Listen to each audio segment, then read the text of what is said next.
신앙생활을 시작하는 많은 이들에게 교훈이 될 줄로 믿습니다.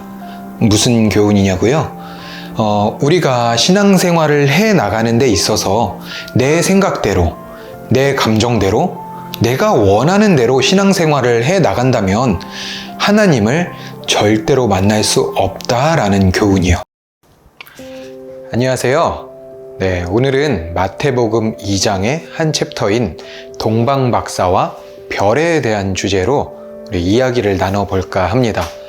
여러분들도 동방박사와 그 별에 대한 이야기 많이들 알고 계시죠? 많은 사람들이 이 일화에 대해 알고 있어요. 그리고 어떻게 알고 있냐면 예수님이 태어나셨을 때 경배하러 온 박사들. 그런데 말이죠. 이 일화에 대해서 자세하게 다뤄져 있지가 않아요. 또 동방박사의 이야기는 마태복음에만 등장을 하죠. 다른 복음서에는 등장하지 않아요. 아이러니한 게 많은 사람들이 알고는 있지만 자세하게 알지는 못한다는 거예요. 신기하죠? 그런데 하나님께서 성경에 기록하신 모든 이야기는 반드시 저희에게 주시는 메시지가 있습니다. 그럼 동방박사의 이야기를 왜 성경에 넣으셨을까요? 그것도 신약의 처음인 마태복음, 또 마태복음 초반인 2장에 말이죠. 혹시 생각해 본 적 있으실까요? 저도 깊게는 생각해 본 적이 없는데요. 오늘 한번 저와 함께 대화하면서 무슨 뜻이 있는지 한번 살펴보도록 하겠습니다. 많은 오해를 불러일으키는 것들이 있어요. 뭐냐면 동방박사는 3명이다. 3명일까요? 또 동방박사는 서로 다 아는 사람이라서 한 곳에서 출발했다 라는 말도 있고요. 또 여기서 1번 지역에서 출발하고 2번 지역, 3번 지역 다 각자 출발했는데 이렇게 오다가 만났다 라는 말도 있어요. 어떤 게 맞을까요? 혹시 그런 게 중요하신가요? 하지만 성경은 이 박사들이 어디서 출발했는지 또 몇 명이었는지 말하고 있지는 않습니다. 다만 한 가지는 분명합니다. 이들은 자신이 왕이라고 여겼던 분을 만나기 위해서 약 1000km 정도 되는 먼 길을 감수해서 왔다는 사실이죠. 근데 그냥 온 게 아니라요. 그 별을 따라서 순종하며 움직였다는 거예요.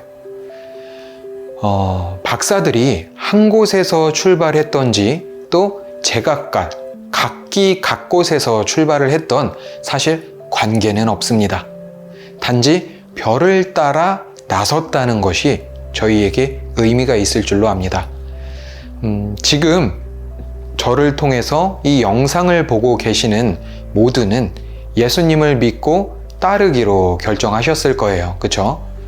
그분은 만왕의 왕이시고 만주의 주이시죠. 아멘이죠? 그분은 또 빛나는 새벽별이시고 우리 삶의 주관자가 된다는 사실은 아마 여러분들과 저에게 평생 변함이 없을 줄로 압니다. 그런데요, 참 중요한 사실이 있어요. 동방박사들도 자신들을 다스릴 이스라엘을 다스릴 왕이 태어났다는 걸 알고 그 왕에게 경배하기 위해 출발을 했는데 도착한 곳에 어땠죠? 왕이 안 계셨어요. 왜 이런 일이 벌어졌을까요? 저도 참 이 부분이 궁금하더라고요. 말씀을 보며 묵상을 할 때 보여지고 좀 깨달아지는 것이 있었습니다. 9절에 보니까요. 박사들이 왕의 말을 듣고 갈새 동방에서 보던 그 별이 문득 앞서 인도하여 가다가 아기 위에 있는 곳에 머물러 섰는지라 라고 9절에 기록이 되어 있습니다. 예루살렘 성으로 예루살렘에 입성해서 헤롯성에서 나오니까 동방에서 보던 그 별이 다시 앞서 나타나서 아기가 있는 곳으로 인도했다라고 나오죠. 저는 이 부분을 보며 이렇게 생각을 해봤어요. 이들이 왕을 만나기 위해 별을 쫓아 거룩한 여정을 시작했지만 왜 예루살렘으로 향했을까요? 박사들은 당연히 그것도 아주 당연하다고 생각을 했을 거예요. 뭐가 당연하다고 생각을 했을 거냐면요. 왕이니까요. 왕이니까 왕은 당연히 왕궁에서 태어났을 것이다 라고 말이죠. 이후 메시아를 기다리는 유대인들도 마찬가지였죠. 자신들이 기다리는 왕이 위엄 있고 또 자신들을 구원해줄 구원자로, 아주 멋진 구원자로 오기를 학수고대하며 기다리고 있었으니까요. 제가 지금 무엇을 말씀드리고 있냐면 우리 인간에 대한 고정관념에 대해서 말씀을 드리고 있습니다. 사람은 또 나이가 먹으면 먹을수록 지식이 쌓이고 경험이 쌓이고 나의 생각에 옳고 그름이 굳건해지곤 합니다. 그리고 그 생각을 따라서 행동을 하곤 하죠. 그런데요, 그것을 내려두기가 참 쉽지 않아요. 분명 내 생각이 옳은 것 같은데 결과를 보면은 내 주변에서 누군가 해줬던 말이 옳을 때가 있어요. 물론 제가 생각하고 자신이 스스로 결정한 게 옳을 때도 있죠. 그러나 나의 옳은 생각을 내려놓기가 어렵다는 걸 말씀을 드리고 있어요. 동방 박사들도요, 자신의 생각과 고정관념에 의해서 헤로성으로, 예루살렘에 있는 헤로성으로 들어갔을 거예요. 그리고 왕이 없다는 사실을 알게 된 후, 이게 무슨 일이지? 어떻게 이런 일이 있지? 라고 생각을 했을 겁니다. 그리고 나와서는 우리가 무슨 실수를 했는지 되짚어 보았겠죠. 그제서야 다시 그 별 어딨지? 하고 별을 찾았을 거란 말이에요. 그런데 그때 저희가 지금 방금 읽었던 구절과 같이 별이 나타나서 다시 박사들을 인도해 주셨죠. 그리고 정말 왕이 계신 그 베들레헴, 진짜 왕에게, 예수님에게 인도함 받을 수 있었습니다. 저희는 신앙생활을 하며 많은 실수를 저지르고 또 자신 스스로의 생각으로 살 때가 많이 있는 것을 보게 돼요. 저 스스로도 그러니까요. 그러다 보니까 어떤 면에서는 스스로 공식이 세워져요. 이런 사건은 이렇게 해야지, 저런 사건은 저렇게 해야 옳은 거야. 내가 이렇게 해보니까 이게 정말 효율적이더라. 이거만큼 좋은 방법은 없어. 사람들은 시간이 지날수록 효율을 따지고 결과를 중요시 여기죠. 지금 시대는 더더욱 그런 시대인 것 같습니다. 하지만 하나님은 그렇게 내 생각대로, 내 방법대로 일하지 않으신다는 게 중요한 겁니다. 별을 따르고자 하는 삶을 살 때, 그러니까 하나님이 원하시는 것이 무엇인지 묻고 따를 때 인도해 주신다는 것을 보게 된다는 거예요. 조금 더 이해를 돕기 위해서 저의 짧은 간증을 한번 드려보도록 할게요. 아주 오래전, 조금 오래전에 제가 학생이던 시절에요. 학생부 예배를 드리려고 교회에 가려면요, 버스를 한번 타고 교회에 갔어야 됐어요. 그런데 그 버스가 텀이 이렇게 길었어요. 1시간인가? 이렇게 좀 텀이 길었었어요. 그런데 그 버스가 텀이 길어서 그 버스를 한번 놓치면 예배가 끝나 있었어요. 그래서 꼭 제 시간에 버스를 타야 됐거든요. 그런데 그날따라, 출발한 그날따라 좀 버스 시간이 애매하게 제가 집에서 나선 거예요. 지금 가면은 버스를 놓칠랑 말랑 하는 그 순간이었죠. 달려가다 보니까 두 갈래의 길이 나왔어요. 왼편은 버스 정류장으로 이렇게 직행하는 길이고요. 바로 직진하는 길이고요. 이렇게 오른쪽은 버스 정류장을 지나쳐서 좀 돌아서 이렇게 가는 길이었어요. 그런데 여러분이라면 어떻게 하셨을 것 같아요? 저도 당연하게 빠르게 왼쪽 길로 달려가야 된다고 생각을 하죠. 근데 그날따라 어떤 은혜인지 제가 하나님께 묻게 됐습니다. 하나님, 제가 지금 버스를 타려고 나왔는데요. 빠르게 가려면 왼쪽 길로 가야 합니다. 그런데 어느 쪽 길로 가는 게 버스를 탈 수 있는 길일까요? 라고 제가 하나님께 기도했어요. 그런데 그때 재빠르게 저에게 응답을 해주시더라고요. 무슨 응답이었을까요? 저에게 아주 이상하게도 오른쪽 길로 가라 라고 응답을 해주셨어요. 저는 그 응답이 저에게 올 때 믿어지지가 않더라고요. 왜냐면 버스 정류장은 왼쪽으로 가야 빨리 갈 수 있으니까요. 더군다나 지금 시간이 촉박하니까요. 근데 저에게 온 이 감동이 맞는지 안 맞는지 거기서 재고 따지고 있을 시간이 없더라고요. 그래서 감동 받은 대로 조금 이상했지만 오른쪽 길로 달렸습니다. 그때는 그렇게 생각했던 것 같아요. 오른쪽 길로 감동을 주셨으니까 빨리 달려서 정류장으로 뛰자. 왼쪽 길로 가는 건 불순종이니까요. 그런데 오른쪽 길로 들어선 그 순간 대로변이었거든요. 그 대로변으로 버스가, 제가 기다리던 타야 하는 버스가 쭉 오더니 제 앞에서 신호에 걸려서 딱 선 거예요. 럭키죠.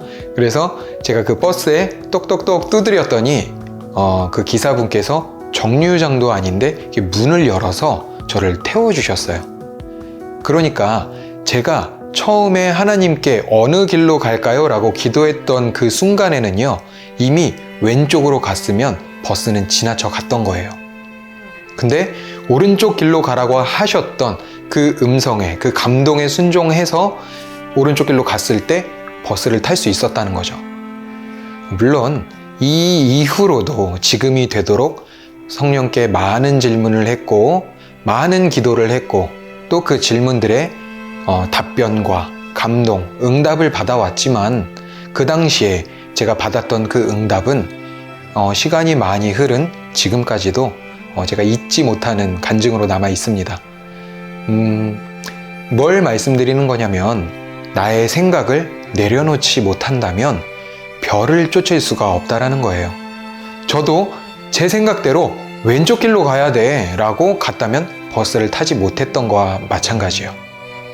제가 그 성령께 묻고 기도해서 별을 쫓았다라고 말씀을 드릴 수가 있는 거예요. 다시 돌아가 볼까요?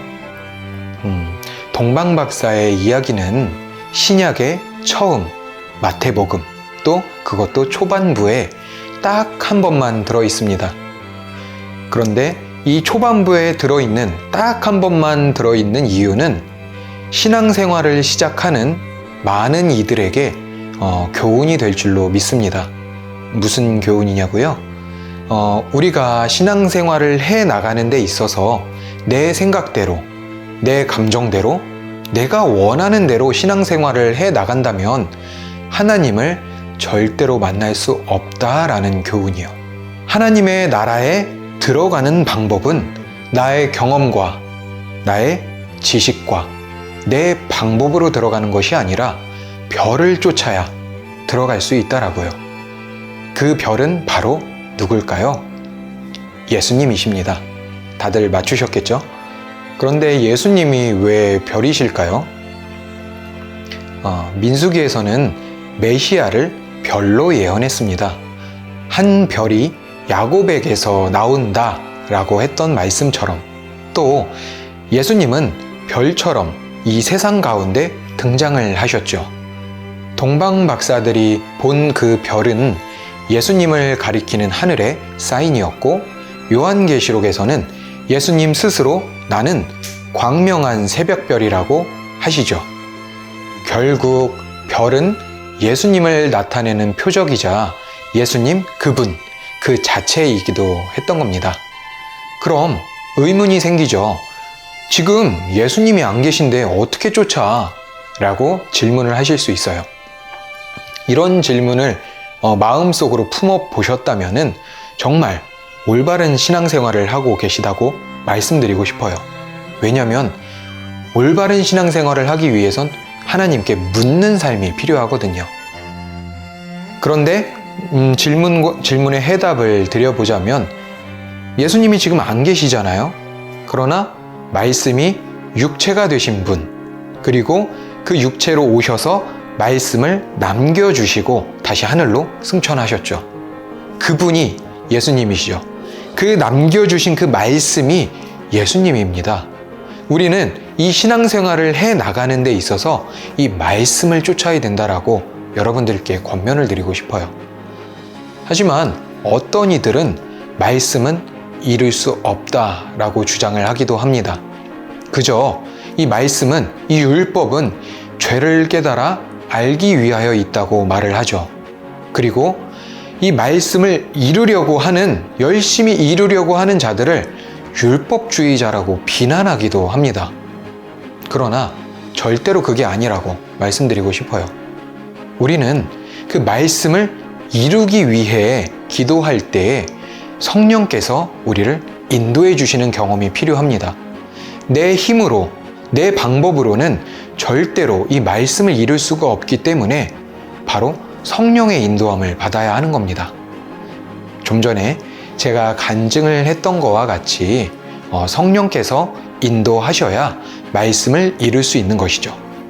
여러분들도 성령이 인도하실 때까지, 성령의 인도함을 받을 수 있을 때까지 절대로 포기하지 마시고 기도해 보시는 게 어떠겠어요?